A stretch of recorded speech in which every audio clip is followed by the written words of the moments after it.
سب سے پہلے مجاہدین کے کردار میں جو سب سے سر فہرست نام آتا ہے وہ محمد رسول اللہ صلی اللہ علیہ وسلم کا، اس لیے کہ جہاد زندگانی میں روح اگر کسی نے پھونکا ہے تو وہ میرے رسول پاک نے۔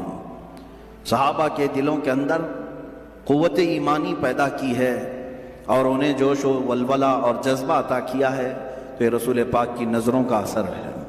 میرے آقا صلی اللہ تعالیٰ علیہ وسلم کی بارگاہ میں رہنے والے یہ وہ صحابہ، بظاہر اسباب ان کے پاس کچھ بھی نہیں تھے، مال و دولت کی شدت سے کمی تھی، بسا اوقات ایسا بھی ہوا ہے کہ ان کے پاس کھانے کے لیے کھجوریں تک نہیں رہ گئی ہیں، ایک کھجور ہے اسی کھجور پر 10 لوگ گزارا کر رہے ہیں۔ ایسے حالات بھی آئے، رسول مختار صلی اللہ تعالیٰ علیہ وسلم کے ان صحابہ کو مجاہدین کی سب سے اعلیٰ فہرست میں ہم شامل کریں، شمار کیے جائیں تو بالکل یہ کوئی بھی بعید از قیاس نہیں ہے اور نہ ہی مبالغہ آرائی ہے۔ صحابہ اکرام رضوان اللہ تعالیٰ علیہ مجمعین جن کے ہر ادا کو آج قوم مسلم کو چاہیے کہ وہ آئیڈیل بنائے اور اپنی زندگی کا نمونہ حمل بنائے۔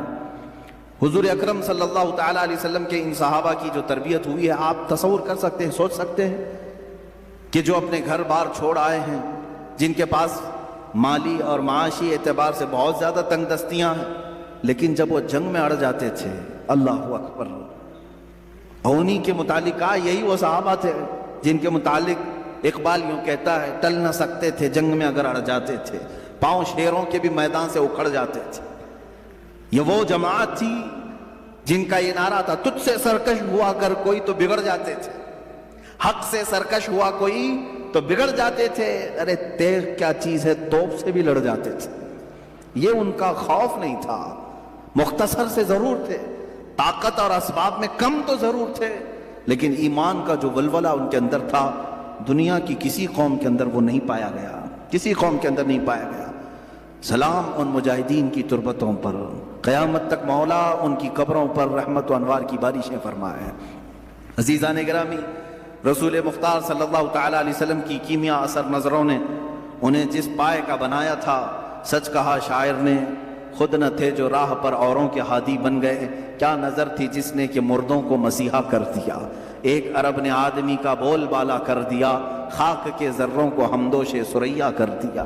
یہ مصطفیٰ کریم صلی اللہ تعالیٰ علیہ وسلم کی کیمیا اثر نگاہ تھی کہ جو صحابہ اکرام رضوان اللہ تعالیٰ علیہ مجمعین کو بہت ساری خصوصیات کا حامل بنایا۔ وہ لوگ جو مدینے میں یا مکے میں پہلے چھوٹی چھوٹی باتوں پر لڑ جاتے تھے، 120 سال تک کے ان کی جنگیں ہوتی تھیں، بڑے ان کے اندر برائیاں پائی گئی ہیں، عرب کے معاشرے میں سنتے رہتے ہیں آپ تاریخ، لیکن وہ انقلاب کیسا تھا جس کو میرے آقا صلی اللہ علیہ وسلم نے انہی صحابہ کے درمیان پیش کیا اور اس جماعت کو ایسا تیار کیا کہ ان کا مثل اور ان کا مثیل آج تک کوئی نظر نہیں آتا۔ صحابہ اکرام رضوان اللہ تعالیٰ علیہ مجمعین، ان میں جو مجاہدین صحابہ ہیں، ان میں سے مختصر چند صحابہ کی سیرت لیتے ہوئے ہم آگے بڑھتے ہیں۔ اسلام کیسے پھیلا ہے، اسلام کیسے پھیلا ہے؟ آج یہاں مسجد میں بیٹھ کر کے کچھ لوگ یہ سمجھتے ہیں پھولوں کی سیج پر سج کر ہمارے گھر میں آ گیا ہے، ہم باپ سے مسلمان ہیں، ماں سے مسلمان ہیں، اور اب تو لوگوں کو، ہمارے بچوں کو ایسا بھی لگتا ہوگا کہ بڑے کا گوشت کھانے والا مسلمان ہوتا ہے۔ آسان کام تو ہے میرے عزیزو، اس اسلام کو ہم تک پہنچانے کے لیے جن مجاہدین نے اپنے مجاہدانہ کارنامے نمایاں انجام دیے، ان کی ایک بڑی لمبی فہرست ہے، طویل فہرست ہے۔ آج جو تم سکون کے ساتھ مسجدوں میں نمازیں ادا کر پاتے ہو، یا پھر تمہارے گھروں میں آج دین اسلام کی جو بہاریں ہیں، ان کے پیچھے قربانیوں کی ایک لمبی قطار ہے، قربانیوں کی ایک بہت لمبی فہرست ہے۔ رسول مختار صلی اللہ تعالیٰ علیہ وسلم کے وہ صحابہ جن کی زندگیوں کو دیکھے مشقتوں کا سامنا، مصیبتوں کا سامنا جو کرنا پڑا، یہ کربلا کے بیانات میں ہونا ضرور چاہیے۔ جہاں ہم حسین اعظم کے مجاہدانہ کردار کو بیان کرتے ہیں، ساتھ ہی رسول پاک کے دیگر جانثار صحابہ کی جہاد کو بھی ہم بیان کرتے ہیں، ان کے مجاہدانہ کردار کو بھی ہم بیان کرتے ہیں۔ اس کی وجہ یہ ہے کہ میرے عزیزوں، صحابہ اکرام اور اہل بیت ہمارے لیے دونوں ہی عظمت کے حامل ہیں، اور ان دونوں کے ساتھ ہی ہم جنت کے طلبکار ہیں۔ میرے آقا صلی اللہ تعالیٰ علیہ وسلم کے یہ چند صحابہ جن کے کردار کے متعلق میں عرض کر رہا ہوں، اے نوجوانوں، وہ معاشرہ کیسا تھا جس میں باپ اور بیٹا اس بات پر لڑ رہے ہیں کہ کل بدر میں مجھے جانا ہے کہ تم کو جانا ہے۔ کوئی کھیل کے گراؤنڈ میں نہیں جا رہے تھے، بدر کے میدان میں، مدینے سے 160 کلومیٹر کی دوری ہے۔ باپ اور بیٹا رات کے وقت گھر میں لڑائی کر رہے ہیں اس بارے میں۔ بیٹا کہتا ہے نہیں میں رسول پاک کے ساتھ جاؤں گا، باپ کہتا ہے نہیں میری عمر زیادہ ہے، میں رسول پاک کے ساتھ جاؤں گا۔ بیٹا کہتا ہے آپ بوڑھے ہو چکے ہیں، جوانوں کی وہاں ضرورت ہے۔ ان دونوں کی تکرار ہوتی رہی، یہاں تک کہ دونوں نے قرآن اندازی کی، چٹھی ڈالی جائے، جس کا نام نکلے وہ جائے حضور کے ساتھ۔ عزیزان گرامی، قرآن اندازی کی گئی۔ ایک بار جب چٹھی ڈالی گئی تو اس جوان کا نام آیا، دوسری بار ڈالی گئی پھر اس کا نام آیا، تیسری بار ڈالی گئی پھر اس کا نام آیا۔ تو پھر جو بوڑھے تھے، باپ تھے، وہ چلا کر کے کہتے ہیں یہ قرآن اندازی صحیح نہیں ہو رہی ہے، چلو حضور پاک کے پاس جا کر کے ہم کہہ لیں گے۔ انہوں نے یہ سوچا کہ میں نبی کونین کو منا لوں گا۔ حضور پاک صلی اللہ تعالیٰ علیہ وسلم کے پاس آئے، کہا آقا کل آپ جو جا رہے ہیں بیٹے اور میرے درمیان یہ تکرار چل رہی ہے۔ بیٹے نے کہا آقا ہم نے گھر میں قرآن اندازی بھی کی، ابا اس قرآن کو مانتے نہیں ہیں، اس قرآن اندازی کو نہیں تسلیم کر رہے ہیں، یا رسول اللہ آپ فیصلہ فرما دیں۔ میرے آقا نے دونوں کے جذبے کو دیکھا، جوان بھی جذبے میں کم نہیں ہے، بوڑھا بھی جذبے میں کم نہیں ہے۔ یہی ہے آئین جواں مردی حق گوئی و بے باکی، اللہ کے شیروں کو آتی نہیں روبائی۔ ان میں سے کوئی ایسا نہیں ہے جو بہانہ ڈھونڈ رہا ہو کہ میں گھر میں بیٹھ جاؤں تو چلا جائے، بلکہ وہ بہانہ ڈھونڈ رہے ہیں کہ کوئی ہم میں سے آگے بڑھ کر کے حضور پاک کا دفاع کر سکے، پہرا دے سکے۔ رسول پاک صلی اللہ تعالیٰ علیہ وسلم نے ان دونوں میں دیکھ کر کے پھر جو بزرگ تھے، صحابی تھے، ان سے کہا آپ گھر پر رہیں، گھر پر رہنے کی اگر ضرورت ہے تو آپ اپنے جوان بیٹے کو ہمارے ساتھ بھیج دیں۔ میرے آقا کا یہ فیصلہ آنا تھا، اس کے بعد تو پھر کسی کو پر مارنے کی بھی جسارت نہیں ہوتی، لیکن جانتے ہیں وہ منظر کیسا ہے جب وہ بوڑھے صحابی دھاڑے مار کر روتے ہوئے گھر واپس آئے۔ کہا اے کاش یہ بوڑھاپا نہ ہوتا تو مجھے رسول پاک کے ساتھ جانا میسر ہوتا۔ اے میرے عزیزو، یہاں لوگ ہیلے بہانے کرتے ہیں اور بہت سارے بہانے تلاش کرتے ہیں کہ کوئی عذر تو آ جائے، مجھے باہر نکلنا نہ پڑے، مجھے حضور پاک کی بارگاہ میں دفاع کرنے کے کام میں چھٹی مل جائے۔ جیسے لوگ کہتے ہیں نہیں مولانا ابھی یہ حالات ہیں، میری وہ نوکری ہے فلاں، میری وہ حالات ہیں فلاں کے ساتھ ہمارے تعلقات ہیں، بولیں گے تو بڑا مسئلہ ہو جائے گا۔ ایک صاحب ہم سے کہنے لگے پارٹی ہائی کمان ہمیں نکال دے گی۔ اللہ اکبر، تمہیں یہ اس بات کا خوف تو ہے کہ پارٹی ہائی کمان تمہیں لیڈرشپ سے نکال دے گی؟ اگر تم رسول پاک کی حفاظت کے لیے باہر آئے، شرم کرو، شرم سے ڈوب مرو، جس دن تمہیں ہائی کمان تاجدار مدینہ سے نکالنے کی بات آئے گی۔ حضور پاک صلی اللہ تعالیٰ علیہ وسلم، تم جس کو ہائی کمان کہتے ہو سکتا ہے کوئی ساڑی دھوتی والے ہوں، الحمدللہ ہمارے ہائی کمان تو تاجدار مدینہ صلی اللہ علیہ وسلم، ہم وہاں نظر رکھتے ہیں۔ وہ اگر راضی ہے تو الحمدللہ ہماری زندگی کا وصول ہو گیا۔ ہمیں کرنی ہے شہنشاہ بطحا کی رضا جوئی، وہ اپنے ہو گئے تو رحمت پروردگار اپنی۔ ہمیں صرف اور صرف مطمع نظر رکھنا ہے مصطفیٰ کریم صلی اللہ علیہ وسلم کی ذات پاک کو۔ میرے عزیزو، یہ بدر کے میدان ایک دو واقعات نہیں ہے، ایک دوسرا واقعہ اسی میدان کا ہے۔ دو چھوٹے بچے بھی لڑ رہے ہیں، 13 سال 14 سال کے بچے، معاذ اور معوذ رضی اللہ تعالیٰ عنہما۔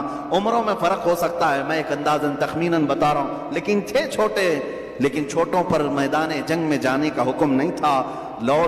دونوں آپس میں گڑ گڑاتے رہے، حضور کی بارگاہ میں آئے، کہا کہ آقا ہمیں ساتھ لے لیں۔ حضور نے فرمایا چھوٹوں کے لیے نہیں ہے، چھوٹوں کے لیے نہیں ہے، تم گھر جاؤ۔ وہ بے اختیار رونے لگے۔ کس کے سامنے رو رہے ہیں؟ اس کے سامنے رو رہے ہیں جس کو لکڑی کا رونا بھی گوارا نہیں ہے، جس کو جانوروں کا رونا بھی دیکھا نہیں جاتا۔ وہ اپنی امت کے جانثار صحابہ کی اولاد کا رونا کیسے دیکھ سکتے؟ میرے آقا نے فرمایا جاؤ ٹھیک ہے، لائن میں کھڑے ہو جاؤ، اگر تمہارا شانہ ان صحابہ کے شانے سے مل گیا تو تمہیں جانے کی اجازت دی جائے گی۔ کہاں شانہ ملتا؟ اس جنگ نے کیا منظر ہمارے سامنے پیش کیا ہے۔ اے میرے عزیزو، تاریخ تو ہم بیان کرتے ہیں، کہانیاں نہیں ہیں، یہ جذبوں کا ایک سمندر ہے جو اسلام اپنی تاریخ میں چھپایا ہوا ہے۔ یہ اپنے نوجوانوں کو منتقل کرنا ضروری ہے۔ ڈھونڈ لاؤ وہ بچہ جو دوڑ رہا ہو میرے آقا کی عزت کی حفاظت کے لیے، اور آیا قطار میں کھڑا ہو گیا۔ وہ دونوں بچوں کو معلوم تھا ہمارے کندھے ان کے کندھے سے نہیں مل پائیں گے، لیکن پھر بھی قطار میں کھڑے ہو گئے، پنجوں کے بل کھڑے ہو گئے، یعنی ایڑیوں کو اٹھا دیا، شانے سے شانہ نہیں ملا۔ ایک بچے نے پتھر اٹھا لایا، پتھر اٹھا کر لا کر پیچھے رکھ دیا، دونوں اس پتھر پر چھپکے سے چڑھ گئے اور پنجوں کو اٹھا دیا۔ اب دیکھا شانے سے شانہ ملا، جانے کا بہانہ ملا اور جنت میں ٹھکانہ ملا۔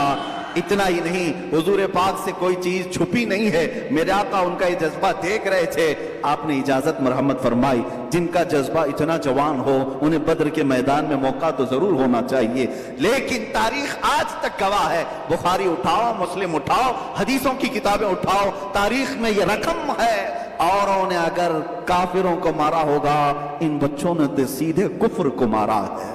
اوروں نے اگر جہل کو مارا ہوگا، ان بچوں نے تو سیدھے ابو جہل کو مارا ہے۔ یہی دو بچے تھے جو مصطفیٰ کریم صلی اللہ علیہ وسلم کی محبت میں تڑپتے تھے۔ یہ مجاہدین کا کردار ہے۔ جہاں میں کہتا ہوں اب آپ کے سامنے یہ دو بچوں کو میں رکھ دیا تو آپ کسوٹی پرکھ کر کے بتاؤ اے مسلمانوں، کسے میدان میں اترنا چاہیے؟ باڈی بلڈر کو، پیسے والے کو، سیٹ والے کو، طاقت والے کو؟ نہیں، مصطفیٰ کریم صلی اللہ علیہ وسلم کی عزت کی حفاظت کے لیے نہ باڈی کا ہونا شرط ہے، نہ عمر کا ہونا شرط ہے، نہ مال کا، نہ سیاست کا، بلکہ صرف جذبہ سچا ہونا سا شرط ہے۔ میرے آقا صلی اللہ علیہ وسلم کے لیے مر مٹنے کا جذبہ ہو تو پھر بچے بھی میدان میں آئیں تو بڑوں کا کردار ادا کر سکتے ہیں۔ ان بچوں نے جو کردار ادا کیا ہے، ابو جہل کے گھوڑے کو مارا اور نیچے گرا کر اس کے سینے پہ بیٹھ کر اس کی گردن قلم کر دی تھی، تاریخ میں موجود ہے۔ اور ان دو جوان شہزادوں نے، جوان بھی ہم کیا کہیں، ان فوان شباب، ابھی تو ان کے چہرے پر آئے بھی نہیں تھے اتنی جلدی ہی، لیکن کیا ہوا، وہ کیا کہتے تھے جانتے ہیں؟ انہیں پتا بھی نہیں تھا وہ مدینے کے رہنے والے تھے، مکہ کبھی نہیں گئے، مدینے میں رہنے والے۔ حضرت عبد الرحمن بن عوف اس جنگ میں موجود ہیں، بڑے صحابی ہیں، عشرہ مبشرہ میں سے۔ وہ کہتے ہیں یہ دو بچے میرے پاس آئے، پوچھنے لگے چچا ابو جہل کس کا نام ہے، کون ہے وہ؟ حضرت عبد الرحمن کہتے ہیں میں نے ان سے کہا تم کو اس سے کیا کرنا ہے، وہ سردار قریش ہے، وہ پہلوانوں کا پہلوان ہے، تم کیا کرو گے؟ بچوں نے جو جواب دیا وہ ہمارا درس ہے۔ انہوں نے کہا سنا ہے وہ مصطفیٰ کی شان میں گالیاں دیتا ہے، بس یہی چیز تھی جس کی وجہ سے تلاش، حبیب باری صلی اللہ علیہ وسلم کو وہ گالیاں دیتا ہے۔ حضرت عبد الرحمن مسکراتے رہے، دو بچے ہیں اور ڈھونڈ رہے ہیں کس کو، اس زمانے کے بڑے طاقتور پہلوان کو۔ حضرت عبد الرحمن کہتے ہیں میں اسی بات چیت میں تھا کہ اچانک ابو جہل سامنے سے گزر رہا تھا، میں نے کہا بچوں وہ دیکھو وہی خبیث ہے جو گھوڑے پر جا رہا ہے۔ ان بچوں نے ابھی بات مکمل بھی نہیں ہونی پائی تھی کہ چیل کی طرح جھپٹ پڑے اس پر۔ انہوں نے یہ نہیں دیکھا کتنی طاقت ہے ان کے پاس، کتنی قوت ہے ان کے پاس۔ یہی میں بار بار دہراتا رہوں گا اقبال کا شعر، آئینے جواں مرداں حق گوئی وہ بے باکی، اللہ کے شیروں کو آتی نہیں روبائی۔ اللہ کا جو شیر ہے، ارے شیر ہوتا ہے، بچہ ہو تو بھی شکار کرتا ہے، بوڑھا ہو تو بھی شکار کرتا ہے، شیر ہے، اللہ کے شیروں کو آتی نہیں روبائی۔ حضرت عبد الرحمن بن عوف کہتے ہیں میں نے ان کی مجاہدانہ کردار کو دیکھا، ان بچوں نے سر تو قلم کیا اس کا، واپس آئے تو کیا وہ صحیح سلامت آ گئے؟ کافروں نے ان کو مارا، ایک شہزادے کے مونڈے پر تلوار ماری جو ہاتھ لٹک گیا، کٹ گیا ہاتھ پورا کندھے سے اور بغل کی چمڑی سے لٹکتا رہا۔ یہ منظر بھی دیکھا ہے، اس نوجوان بچے نے وہاں سے بھاگ کر کے مرہم پٹی نہیں کی، وہ لٹکتا ہوا ہاتھ ویسے ہی چھوڑا، تلوار دوسرے ہاتھ میں اٹھا لی، دوسرے ہاتھ میں تلوار اٹھائی۔ میاں انگلی کٹ جائے برداشت سے باہر ہوتا ہے، مونڈھے سے ہاتھ کٹ گیا ہے۔ اس کے بعد منظر یہ بھی دیکھا گیا، اس بچے نے اپنے ہاتھ کو پیر میں دبا کر کھینچ کے نکال دیا، جو چمڑی سے لگا ہوا تھا بغل کی، نکال کر پھینک دیا، کہا مجھے اس ہاتھ کی ضرورت نہیں جو خلل اندازی کر رہا ہے۔ یہ دونوں شہزادے بدر میں شہید ہوئے، معاذ اور معوذ رضی اللہ تعالیٰ عنہما۔ ہزاروں لاکھوں سلام ان شہزادوں پر۔ ہماری زندگیاں تمام ہو گئی مگر ہم ان کے قدموں کے ناخنوں تک بھی نہیں پہنچ سکتے، ان کے قدموں کی دھول تک بھی کوئی نہیں پہنچ سکتا جنہوں نے مصطفیٰ کریم صلی اللہ تعالیٰ علیہ وسلم کی عزت کی حفاظت کے لیے، اسلام کی سربلندی کے لیے، حق کے علل اعلان بیان کے لیے اپنی زندگیاں وار دیں اللہ کی بارگاہ میں۔ عزیزان گرامی اوقار، آؤ اسی طرح زندگی کا وہ لمحہ بھی دیکھیں جو سیدنا حنظلہ رضی اللہ تعالیٰ عنہ کو ملا۔ آج رات شادی ہوئی ہے، دلہن سہاگ رات میں ہے، لیکن باہر اعلان ہوا، اس نوجوان نے شادی کی رات ہی اپنی بیوی سے کہا مجھے جانا ہوگا، اس لیے کہ نبی کونین صلی اللہ علیہ وسلم کی طرف سے بلاوا آیا ہے، حضور کی عزت پر کافروں نے، دشمنوں نے حملہ کیا، مجھے جانا ہوگا۔ بیوی نے رخصت کیا، خوشی خوشی رخصت کیا، ہاتھوں اور پیروں میں بیڑیاں نہیں ڈالی کہ کہاں جا رہے ہیں آج کی دلہنوں میں چھوڑ کر، ولیمہ بھی نہیں ہوا، نہیں، دلہن نے خوشی خوشی رخصت کیا۔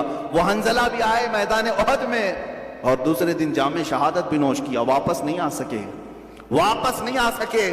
کون ہے ہم میں سے جو یہ قربانیاں پیش کر سکتا ہے؟ اے نوجوانوں، باتیں کرنا بہت آسان ہے، لوگوں کے درمیان جمع مردی کی باتیں پیش کرنا یہ بہت آسان ہے، عملی میدان میں اتر آنا یہ بہت کمال کی بات ہے۔ اللہ تعالیٰ جس سے چاہے کام لے لے۔ وہ صحابہ کے کردار ہم کیوں بیان کرتے ہیں؟ اس لیے بیان کرتے ہیں کہ تمہارے اندر سے بزدلی دور ہو جائے، خوف نکل جائے۔ تم جن چیزوں کو لے کر کے ڈرتے رہتے ہو، میرا کیا ہوگا، میرے بچوں کا کیا ہوگا، میرے گھر کا کیا ہوگا، کون ان کو دیکھے گا، میں اگر کہیں چلا گیا، مجھے اگر بند کر دیا، ظالموں نے مار دیا، یہ سوچ خالی تمہاری ہی ہے۔ ان صحابہ کو کبھی ایسا سوچنے میں نہیں ملا؟ کیا ان کی بیویاں نہیں تھی، ان کے بچے نہیں تھے؟ ان مجاہدین اسلام کا کوئی تھا ہی نہیں، وہ جو اس طرح سے حضور پاک کے لیے نکل پڑتے تھے؟ اے نوجوانوں، ان کی بھی خاندان تھے، ان کی بھی جائیدادیں تھیں، ان کے بھی مال پراپرٹی تھے۔ سیدنا عثمان ابن عفان رضی اللہ تعالیٰ عنہ کے کتنے بڑے کاروبار تھے، کتنے بڑے پراپرٹیاں تھیں، لیکن مجھے یہ بتاؤ، ان صحابہ کی پراپرٹیاں، جائیداد، مال، دولت، اولاد، باغیچے کبھی بھی حضور کے اور ان کے درمیان حائل نہیں ہو سکی، کبھی بھی آڑ نہیں بن سکی۔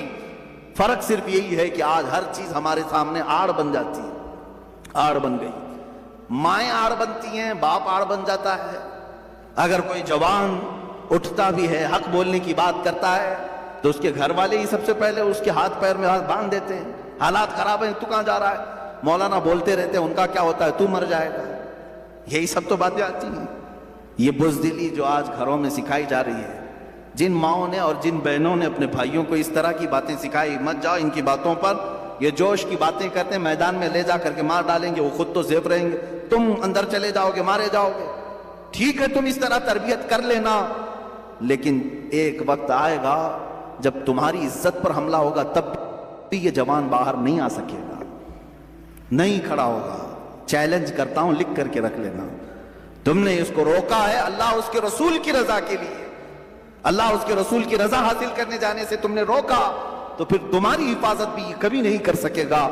یاد رکھنا، جو اللہ اس کے رسول کی رضا کے لیے نکلنے والا جوان ہے، وہ سب سے زیادہ اپنے گھر کی حفاظت کرنے کا اہل بھی ہوتا ہے، وہ اپنے بھائیوں، بہنوں، ماں، بچیوں سب کی حفاظت کا اہل بھی ہوتا ہے۔ خیر، سیدنا حنظلہ رضی اللہ تعالیٰ عنہ مجاہدین میں ایک اعلیٰ کردار کا نام ہے۔ عمار بن یاسر، حضرت یاسر رضی اللہ تعالیٰ عنہ مجاہدین میں ایک اعلیٰ کردار کا نام ہے، اور سیدنا خالد بن ولید سیف اللہ المسلول مجاہدین کے ایک اعلیٰ شخصیت کا نام ہے، جنہوں نے حضور پاک صلی اللہ تعالیٰ علیہ وسلم کے ساتھ جنگیں لڑی، حضور کے زمانے میں بھی، حضور کے بعد بھی۔ یہ ایک ایسے مجاہد کا نام ہے جس سے آج بھی دنیا کانپتی ہے، آج بھی دنیا کانپتی ہے۔ لوگ چاہتے ہیں کہ خالد بن ولید کے اوراق کو بند کر کے رکھیں، کبھی نہ اٹھائیں، ان کا مطالعہ نہ کیا جائے، ان کی سیرت نہ پڑھی جائے، اس لیے کہ معلوم ہے اچھوں کی سیرت پڑھنے کے بعد اثر ضرور آتا ہے، اثر ضرور آتا ہے۔ خالد بن ولید رضی اللہ تعالیٰ عنہ وہ مجاہد صحابی جن کو اللہ کے رسول نے سیف اللہ کہا ہے، یہ اللہ کی لٹکتی ہوئی تلوار ہے۔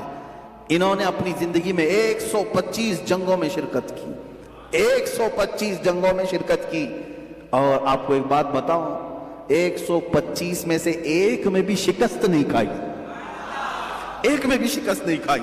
یہ آپ کو خاصہ تھا، آپ کی اسپیشلٹی آج۔ اور ایک میں بتا دوں آپ کو، اللہ تعالیٰ نے جو آپ کو خصوصی انعام دیا سارے صحابہ میں، خالد بن ولید کو 125 جنگوں میں شریک ہوئے اور ساری 125 میں فتح یابی ملی، ایک میں بھی شکست نہیں۔ دوسری خصوصیت آپ کی یہ ہے، دوسری خصوصیت، خالد بن ولید رضی اللہ تعالیٰ عنہ جن علاقوں کو فتح کیے 125 جنگوں میں، جن علاقوں کو فتح کیے، آج تک وہ علاقے کبھی کافروں کے ہاتھ میں نہیں گئے، صرف ان کی خصوصیت ہے۔ بعض علاقے ایسے ہیں جن کو مجاہدین نے فتح کیا، 100 سال 200 سال کے بعد پھر دوسروں نے ان پر قبضہ کر لیا ہے، ایسے کچھ حالات ہوئے ہیں۔ اور کچھ مقامات ایسے ہیں کہ جیسے مثال کے طور پر ترکی میں کئی مرتبہ ایسے حالات آئے، مصر میں ایسے حالات آئے، اور افریقہ میں کبھی کئی مرتبہ ایسے حالات آئے کہ جہاں مجاہدین اسلام نے ان کو فتح کر کے اسلام میں داخل تو کیا، حالات زمانہ کے بعد جیسے بغداد میں ہوا، پھر دوسروں کا قبضہ ہوا، پھر اسلام آیا، ایسا چلتا رہا. لیکن سیدنا خالد بن ولید نے اپنی زندگی میں جن علاقوں کو فتح کیا، اللہ نے وہ انعام آپ کو رکھا ہے. آج 1400 سال گزر جانے کے بعد بھی وہ علاقہ کبھی کافروں کے ہاتھ میں نہیں گیا، کبھی نہیں گئے. یہ آپ کی خصوصیت ہے سیدنا خالد بن ولید رضی اللہ تعالیٰ عنہ. اب ایک بات یہ بھی میں بتا دوں، وہ لڑتے تھے شہادت کے جذبے میں، ہمیشہ شہادت کے شوق میں لڑتے تھے. شہادت کبھی نہیں ملی، آپ شہید نہیں ہوئے. ایک بات یہ بھی تھا، سب سے زیادہ جنگیں لڑنے والے، سب سے زیادہ فتح کرنے والے، سب سے زیادہ سپہ سالاری کرنے والے شہید نہیں ہوئے. حضرت خالد فرماتے ہیں میرے جسم میں، پورے جسم میں ایک بالشت جگہ بھی باقی نہیں جہاں تیر نہ لگا، جہاں نیزے نہ لگے ہوں. تیر آئے ہیں، نیزے لگے ہیں، چاقو لگی ہے، پورے جسم کی بات حضرت خالد فرماتے ہیں ایک بالشت جگہ بھی باقی نہیں ہے کہ جس میں تیر نہ لگا ہو. پورے حصے میں تیر لگے ہوئے ہیں، پورے بدن. حضرت خالد فرماتے ہیں ہر تیر کے بعد میری تمنا ہوتی کہ میں جام شہادت نوش کروں، لیکن نہیں. جب آپ کی آخری عمر ہوئی اور آپ بستر پر آرام فرماتے، موت کے آثار نظر آئے، بستر پر موت آ رہی ہے، آپ اپنے گھر میں انتقال کیے، کسی جنگ میں نہیں. اس وقت حضرت خالد بن ولید نے کہا تھا دنیا کو میسج دیتا ہوں، دنیا کو سنا دو، جو لوگ ڈرتے ہیں جہاد سے، اگر جہاد میں ہی موت آنی ہوتی تو خالد بن ولید سب سے پہلے چلا جاتا. 125 جنگیں لڑنے والا، ہر علاقے میں موت کو ڈھونڈتا رہا، لیکن موت نہیں آئی، موت کبھی نہیں آئی. اس لیے کہ اللہ تبارک و تعالیٰ انہیں جنگوں میں موت نہیں دینا چاہتا، کیونکہ میرے نبی کی زبان سے جو نکلا تھا، کیا ان کے لیے یہ لفظ نکلا تھا کہ یہ اللہ کی لٹکتی ہوئی تلوار ہے، سیف اللہ ہے. اگر یہ کسی جنگ میں شہید ہو جاتے، کسی کافر کے مارنے سے ختم ہو جاتے، تو دنیا بعد میں یہ کہتی کہ اللہ کی تلوار ٹوٹ گئی.